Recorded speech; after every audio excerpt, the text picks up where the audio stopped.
All right, welcome everyone to the 2023.1 release overview of the Reltio Connected Data Platform. My name is Terry Block, Director of Product Operations here at Reltio, and I'm joined by my two esteemed colleagues, Ayan Basu and Shashant Rai, both Senior Directors of Product Management. Next slide.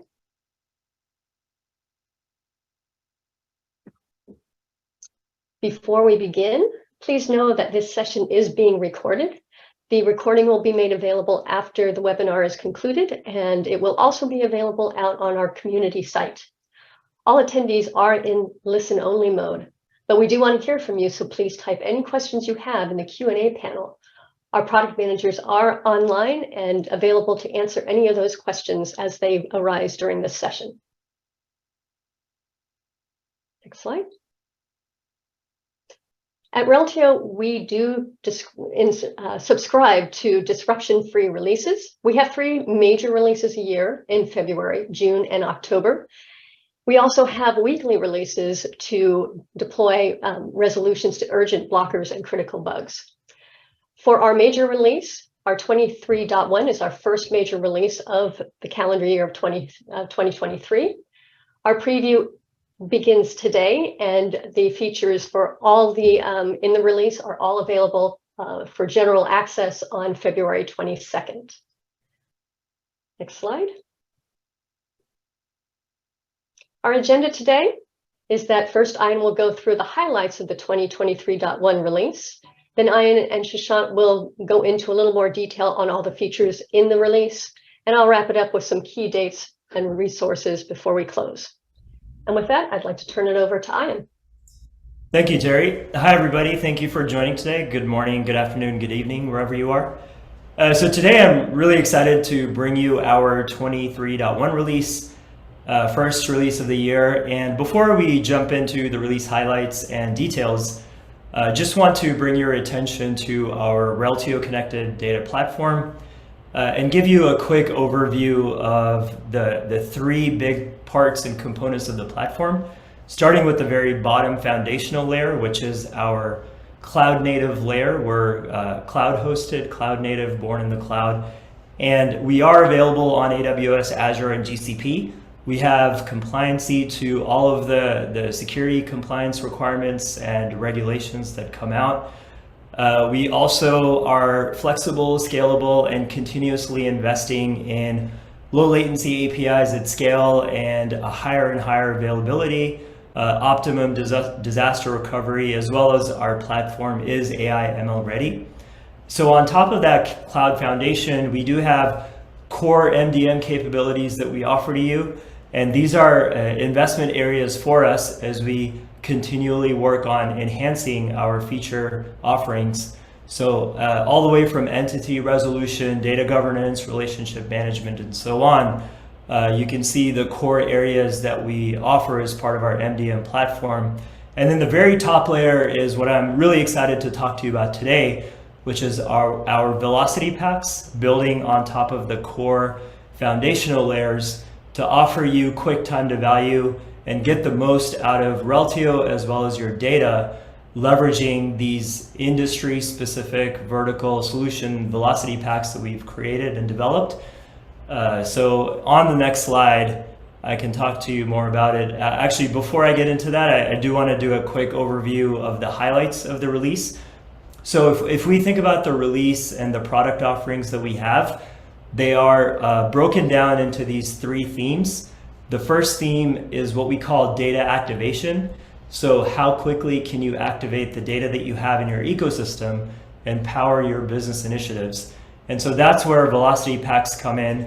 Also excited to talk to you about our new analytics connectors with Snowflake and BigQuery, and then an enhancement with synchronization for Salesforce. Then the second big theme is data unification.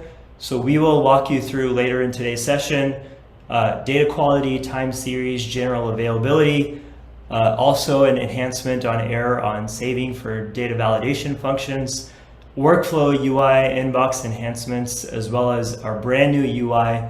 We'll talk about the parity that we've achieved, as well as the upcoming migration process. So we'll get into a lot more details later on today.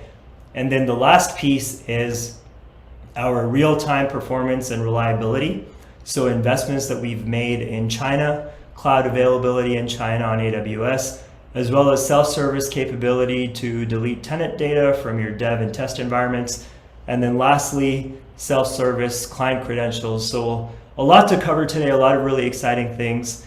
Without further ado, let's jump into the first piece. So this is all about data activation, starting with velocity packs for specific market segments. So this is an overall visual of how you can think about velocity packs and the value that they can offer to your business.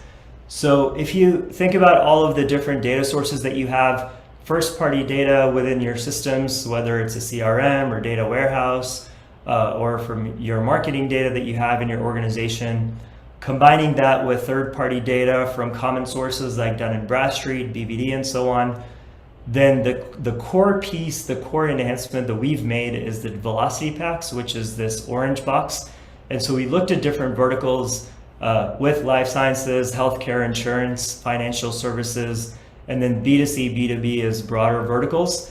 And then we fine-tuned the configurations, the data models, the setup, so that you can maximize the value that you get out of it and you can implement very, very quickly. So that's the real value that we're offering here. And then once the data is activated as a result of these velocity packs, you can power your key business initiatives, and they could be, this is a short list of things that might be interesting to you, or there could be many others depending on the vertical that you operate in. Could be, omni-channel engagement, digital self-service, fraud detection, and so on. But then ultimately, they're delivering those key business outcomes, which would largely fall under the bucket of accelerating growth of your business, increasing efficiency, lowering cost, or managing risk and compliance within your business. So that's the overall end-to-end view of how you can think about velocity packs activating the data in these specific verticals. Next slide, please. So here's an example with life sciences to show you the overall view, and then most importantly, articulate to you the value that these velocity packs are providing. So for the life sciences vertical specifically, we've designed out-of-the-box data models. So we have many years of expertise in this area working with you, and we know the kind of data and the kind of configuration and setup that would be most important to you and your business.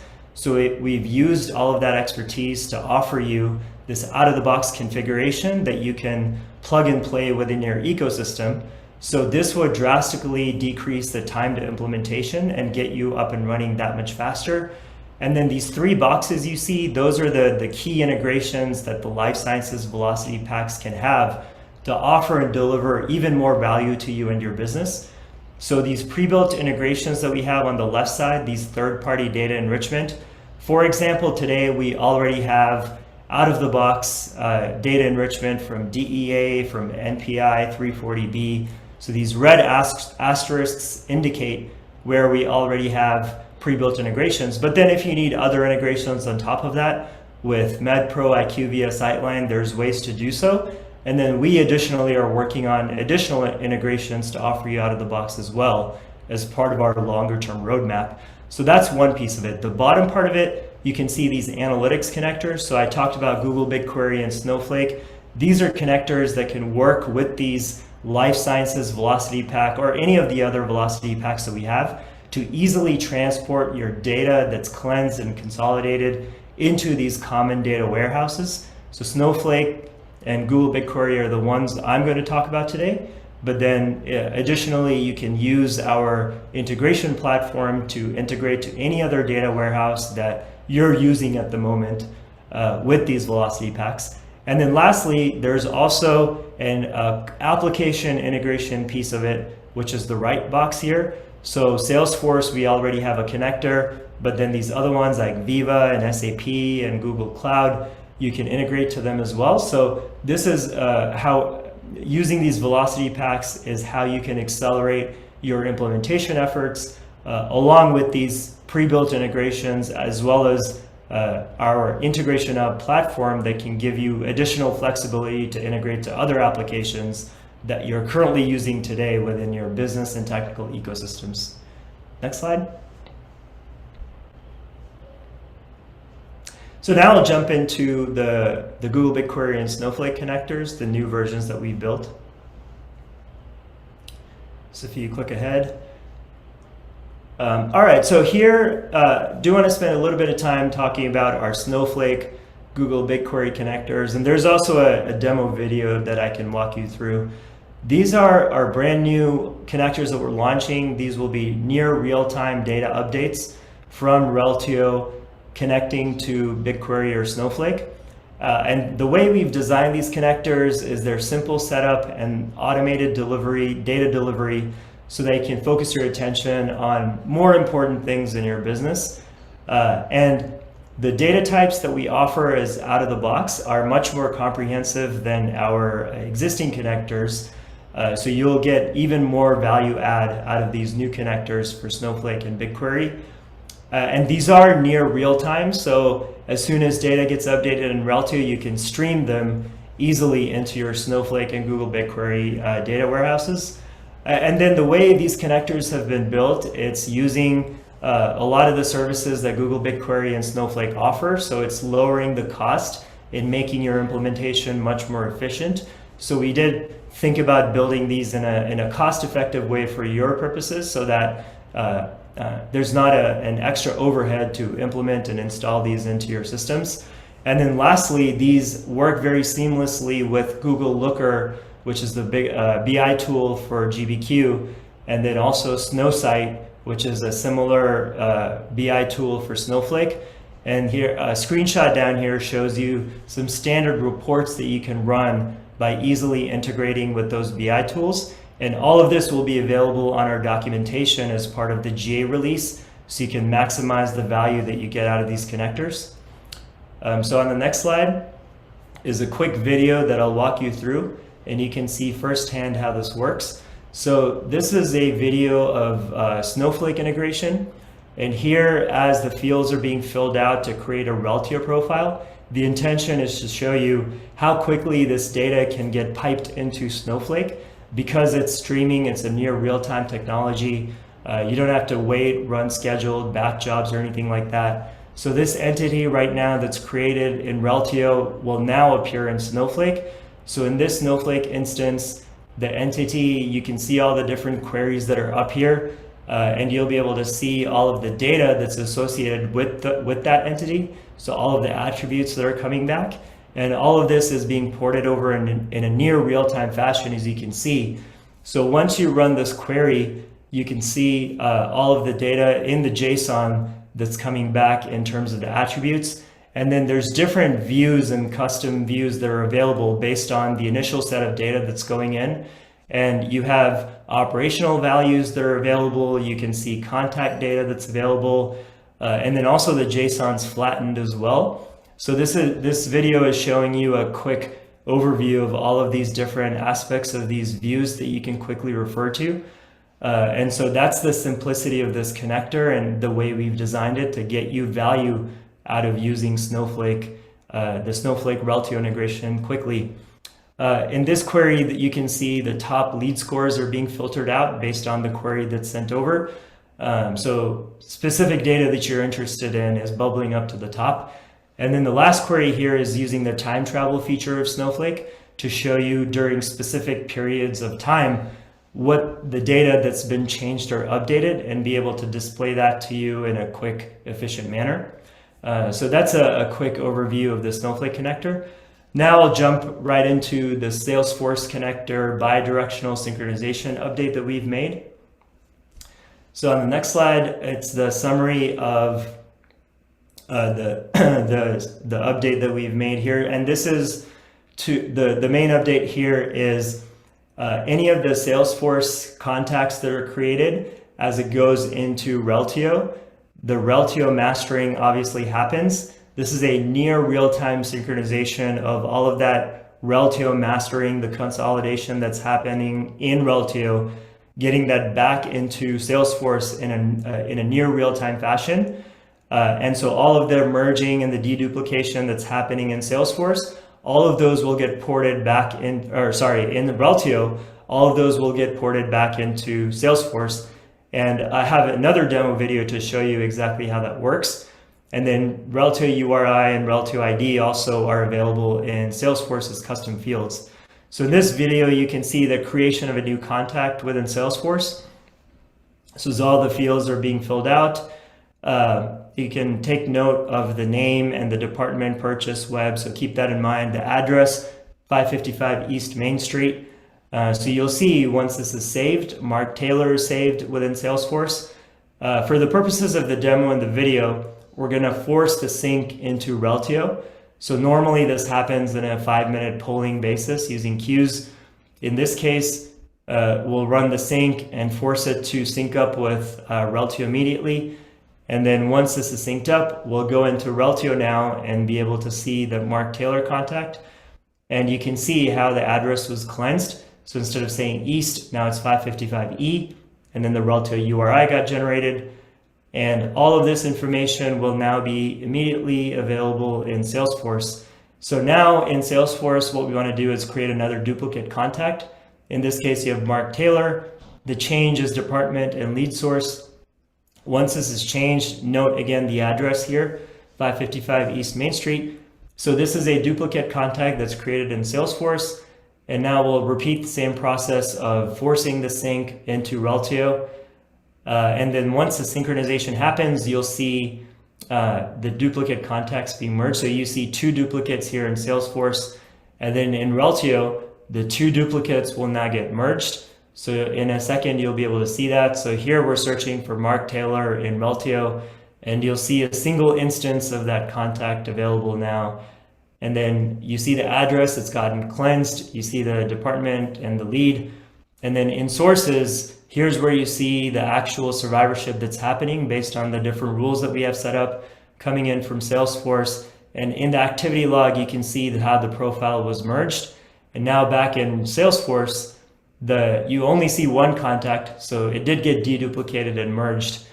So that's really the value here, is the merging, deduplication, the consolidation from Reltio back into Salesforce. So that's all I had to share today. And now I'll hand it over to my colleague Sushant to walk you through the rest of the release items. Hey, thanks, Ian. That was some really good stuff. Continuing with other core capabilities of the platform that we're releasing with 23.1 release. Let's talk about data quality, right? So data quality is a capability.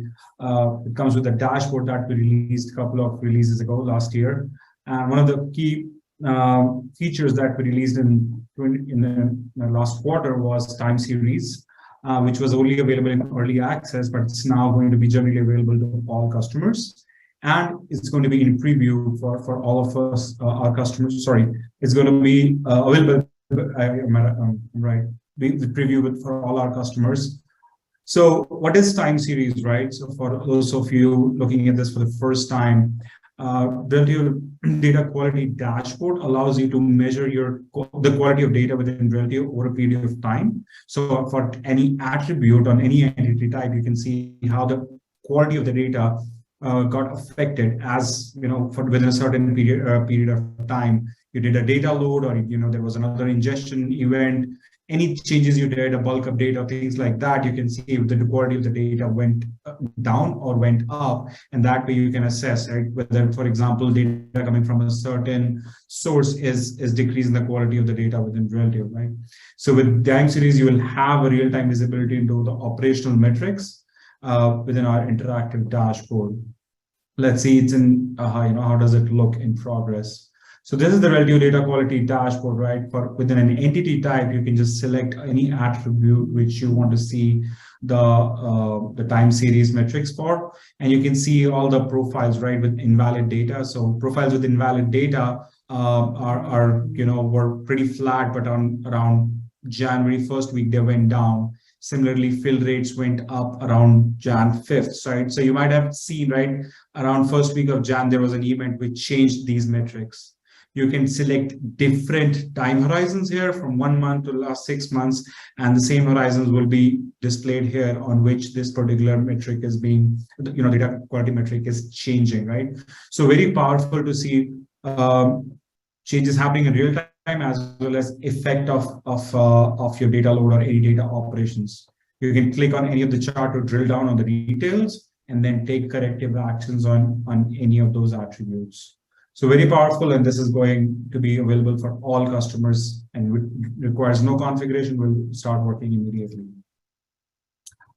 Another key aspect on data quality is we have enabled with our data validation framework is something called error on save.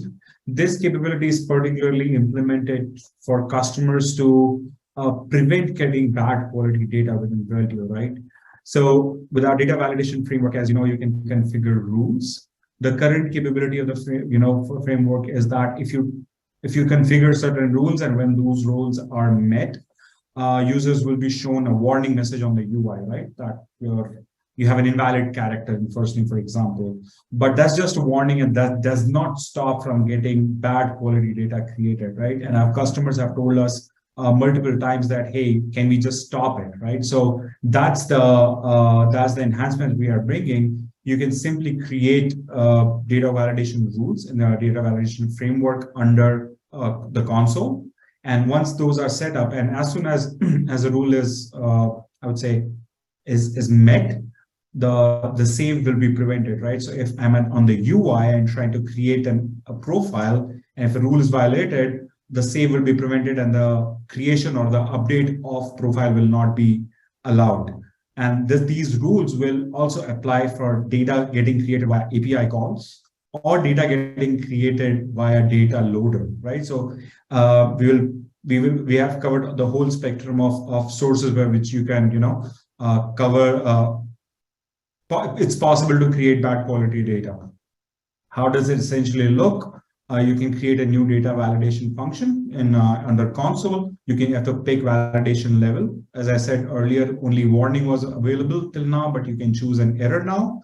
And then you can select a validation event, whether you want to do it on create or update or create and update profile. And then you can use this advanced rule builder to build a rule, or you can switch to do advanced editor and write your regular expression. So, and then you can define your error messages, what you want to show. So extremely powerful, should be used. We have a lot of customers who have written complex LCA code for some of these things, and that could be done natively by the product, by the platform itself, and thereby actually improving the performance as well. So that was for data quality. Moving on, I want to talk about a big change coming to our Reltio UI with 23.1 release. We have been releasing new views on the new UI for past couple of releases now, and many of our customers are on new UI. Most of our customers are trying out and planning to be on new UI. So we had we built a lot of enhancements on new UI, as well as took feedback from our customers and improved some of the things we had earlier released, right? For example, navigation has been revamped again. We have added a secondary level navigation to reduce the number of clicks. We moved the search back to the top right corner where it was, and it is currently in the classic UI, and we understand the feedback. It's much more easier and faster and intuitive to search from there. We have completely have closed all the parity gaps between classic and the new UI on the profile perspective, as well as any other view under profile. Customers will now be able to personalize their tenants by their logo, environment details, and environment-specific color codes. So we will support customer-specific branding. And the UI modeler has been upgraded for the 4-column layout. The new UI profile page has a 4-column layout, so additional real estate for customers to design their own profile, basically. Let's take a quick look. Yeah, there it is. Sorry about that. So this is the new profile, new UI. Let's talk about the navigation, right? So if you see the navigation, the primary navigation is vertical, where you can switch between dashboard, search, or creation of new profile, or working on an existing profile that you have been working on. And all your notifications, applications, as well as a user's personal profile will show up on the left side. Then we had search on the left navigation. It has been moved to the top right, as you can see here. So the quick search or the global search is back here, and you can quickly search and find a profile along with any tenant information on the top. What you can see is a completely personalizable dashboard. Sorry, I'm moving a little ahead. Which you can, as a user, as an administrator, you can completely personalize and decide which views do you want, which charts you want to keep or remove. So every user can have a dashboard, a version of dashboard that they like, or they keep things relevant to them. What goes on top or what goes bottom, or how big, width, or column wise it is. You can quickly search for a profile. This is an existing search view. We have invested in a lot of personalization here, but there are no change in functionalities because users can select what columns they want, and that personalization will be saved. You can create a new profile directly there, and if a profile that you've been working on so far will always show up on the navigation for quick access. A key thing to note here is on the new UI as well, secondary navigation has been added to quickly navigate from profile to potential matches to sources to graph, whatever is needed. In the earlier design, it needed 2 additional clicks. So we got that feedback from customers, and we have went back to the drawing board and moved to the secondary navigation, which is horizontal. And hopefully, this works much better, and we have gotten some very positive feedback about this. So all the perspectives are right on the top, and then you can continue working with the UI. Once again, your right side panel is collapsed, and you can expand anytime for history or workflow or collaboration. And all the facets here are completely personalizable that you can do, that you can move around or adjust for an end user view. A key thing to note here in comparison with classic UI, that this is essentially a 4-column layout, whereas classic UI was 3. But that would not cause any issues because the move or the migration is going to be completely seamless, and we are taking care of all the translations, and the new UI will render automatically. So that's what's coming up with the new UI. What are the new UI rollout plans, right? So what are the actions needed from customers? None. There will be no impact on users, right? Users on the day of the move or the migrations will be redirected to the new UI pages automatically from whatever they have been doing so far. And even if they have bookmarked certain things, and the new UI will be rendered automatically, right? Users can decide and personalize their layout as needed. But there's no pre-work to be done by customers or users or administrators for this activity. Reltio is going to take care of the whole part, right? Administrators can use the UI modeler to change the new UI layout as needed to take an advantage of the additional real estate on the new UI, right? As I said, you get more space. So on the new UI, you'll see your facets only in the 3 columns, and you have additional white space there. Either users can use it themselves, or admins can do a re-layout for the best experience as they see fit. But there are no prerequisites for this migration from a customer perspective. What are the key dates? New UI will be the default in the preview tenants from 1st February, which is today. So we are, I think, in process of applying the release. And for all the dev tenants, will automatically be moved to a new UI, and classic UI will not show up in dev tenants or preview tenants starting today. New UI rollout for test and production tenants will happen during the G of the release, which is 22nd February. So at this date, all the test and production tenants will also be completed. Okay, so for all the tenants, new UI will become default, and classic UI will not show up on 22nd February. We're going to share this deck with all the details, and you can see we have a lot of assets and content to learn from, multiple webinars done by myself and my colleagues, multiple blog, and there's a new course on Reltio Academy on how to work with new user experience. All right, moving on, in same direction of user experience enhancements, we have worked on Inbox and introduced a bunch of new productivity enhancement changes in there. So bulk task management in Inbox. Now users will be able to select tasks in bulk, for example, DCRs, and take bulk actions on those. So you'll be able to comment together, comment on all the tasks selected at the same time. If you want to add a same comment to a certain set of tasks, you can do it at the same time rather than doing one by one. And the same action can be done for updating due dates, right? So you can select 10, 50, 100 tasks and update due dates at the same time. So these changes were done in the past by doing task by task, taking a lot of time, and now they'll be able, customers will be able to do it in bulk. We have also introduced more flexibility in filtering tasks on search criteria. We have moved all the search attributes to the left, right, giving more real estate to work on the tasks itself. So this is also consistent with our profile search screen, where all the search attributes are on the left on the faceted search. As well as another enhancement that we have now multiple filter type selections. So data stewards will have the ability to filter tasks by using multiple attributes at the same time, right? Earlier you could only do it one at a time. Now you can do it multiple task attributes at the same time. So how does it look? This is an example of how you can bulk comment and set bulk due dates. Just select a bunch of tasks. You can see 3 tasks selected, and then you can either add a comment and send, or add a due date, and then it will be updated on all the tasks selected at the same time.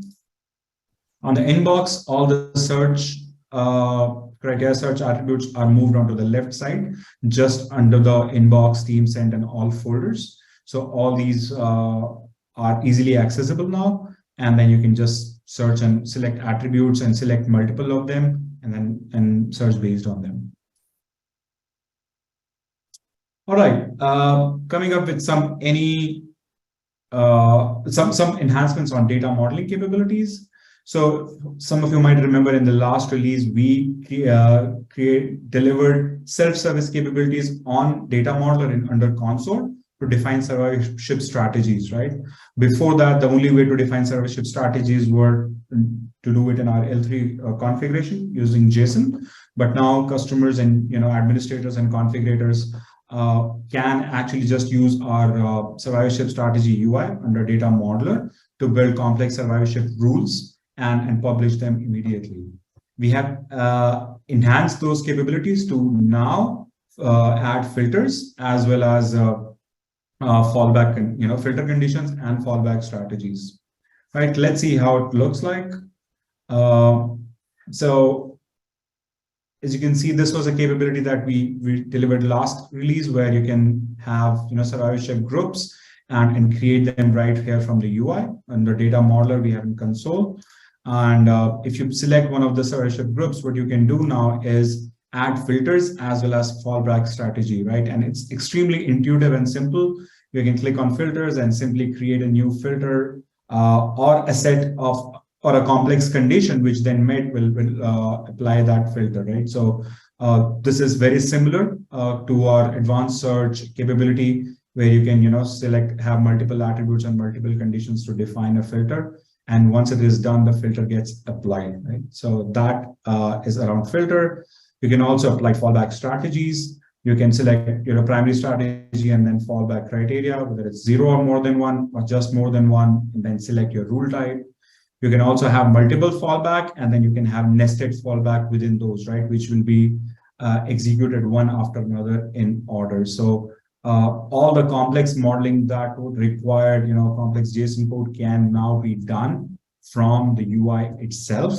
And it's really intuitive and will accelerate your time to value, doing it quickly and then rolling it out to users, or just even testing it, right? So that is one big advantage that we have. Please note that with new UI, users will not have ability to change survivorship strategy from the sources view on the profile. It will be only available via data modeler for all users, whether users, end users, business users, data stewards, or admins. There's no capability anymore to change rule types on the sources UI. Another point of parity is selecting rule sets that we had on classic UI and seeing what would the operational values look like if I switch from one rule set to another rule set, for example, from sales rule set to marketing. We have brought that capability back, but with a slight change. And until now, in classic UI, if you change the rule set on the right panel, or the change applies and persists on not just that entity, but all the entities of that particular entity type, which was not acceptable to many of our customers because users were able to just change the survivorship strategy on the fly. With this new advanced capability, users can just select a different rule set and simulate what the new values would look like. There is no change happening. Survivorship strategies are not changing. They are just getting simulated, and users will be able to see the effect, what happens if I change the strategy. So it's essentially a simulation. Another capability, a small enhancement on message streaming, is specifically in order to reduce your message size and reducing the need to implement logic filter and to filter operational values. We have enhanced a flag on the queue configuration itself. You can, if you only want to transmit OV values, you can simply check this flag and this filter will be applied, right? No need to work through, JSON configs or physical tenant configuration and things like that. No need to put complex logic. A simple flag will do the work for you. And the message payloads will also reduce with this. So yeah, that was a lot of exciting capabilities that we are bringing out for our core platform, capabilities. I want to talk a little bit about what enhancements are coming to our performance and reliability theme.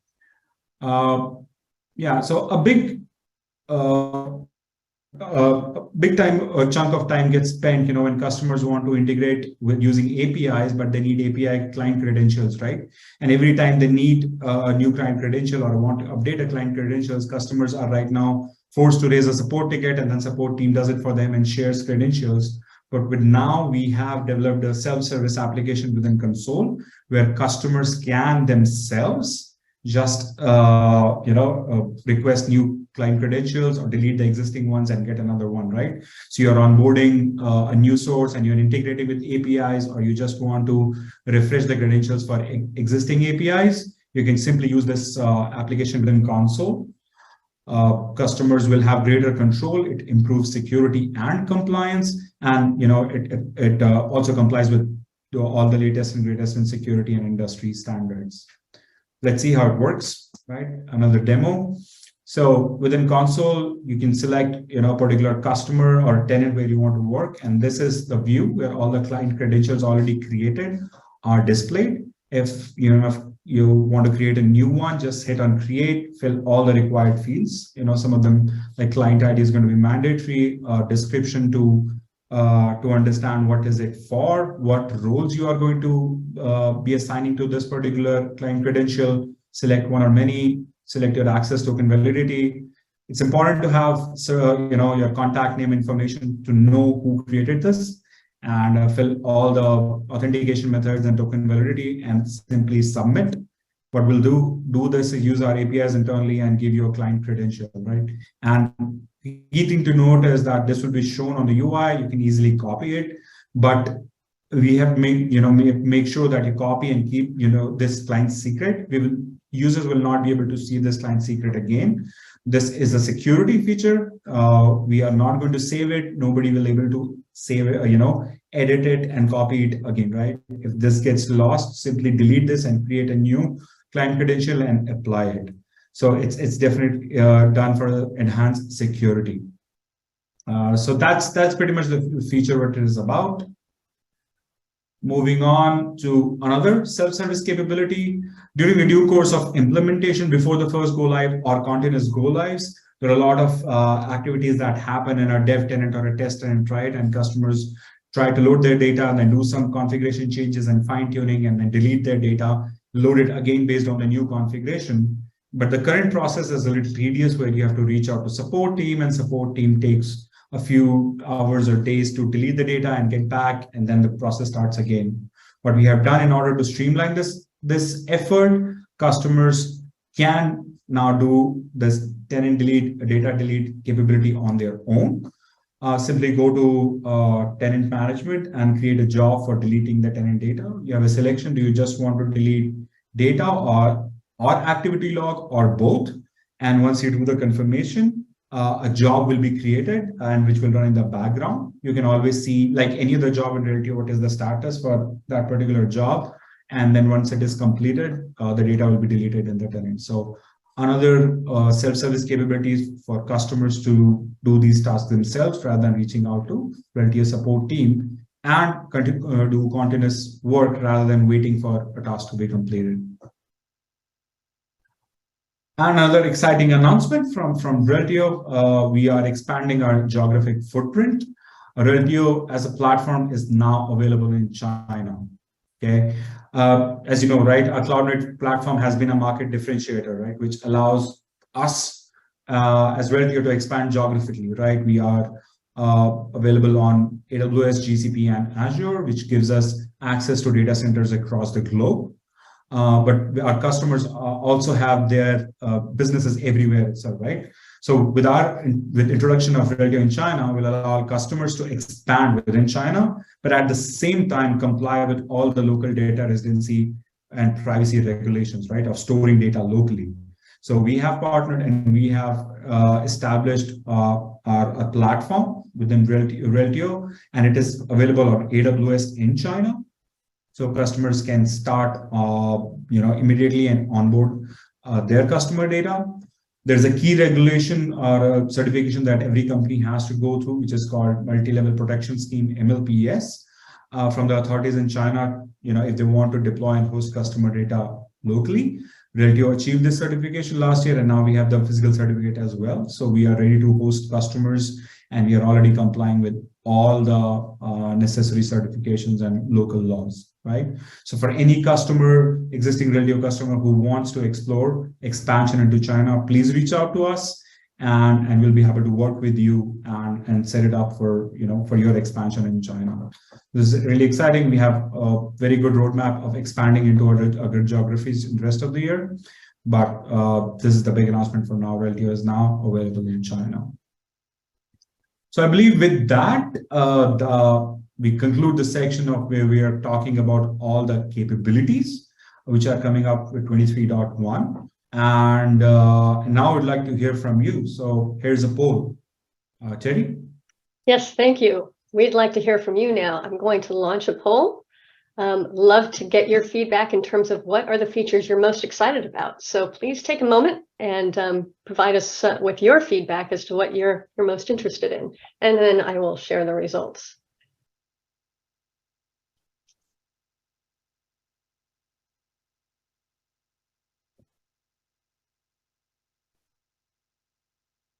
A lot of activity.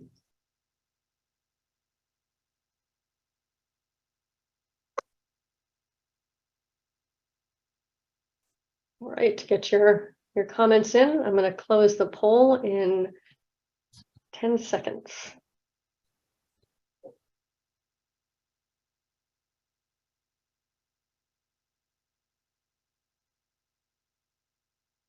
All right. Thank you all. Let me share the results. It looks like a lot of interest in a lot of things. There isn't necessarily an outstanding clear winner, but there's a lot of people who are interested in the connector and the survivorships and the data quality error on save. So those look like they're the top ones. That's great feedback. Thank you for that. We'd love to hear back from you on what you're most interested in and how you like our features. So appreciate you providing that feedback. So let's move on. Just a few quick notes to wrap this up. First, let's go through some key dates. As you know, today is our webinar for the 2023.1 release. Preview does start today, and then all the features will be available on February 22nd. Next slide. We do have some key resources areas that you can go to. So on Reltio Academy, I know that there were a number of questions about more information on Snowflake and GBQ connectors. You can go to Reltio Academy to find that. There's also, the new Reltio UI that is out on Academy, as well as a micro learning on the Salesforce Connector that will be coming. Of course, release notes have a lot of this documentation, or all this documentation as well, so you can learn more about that.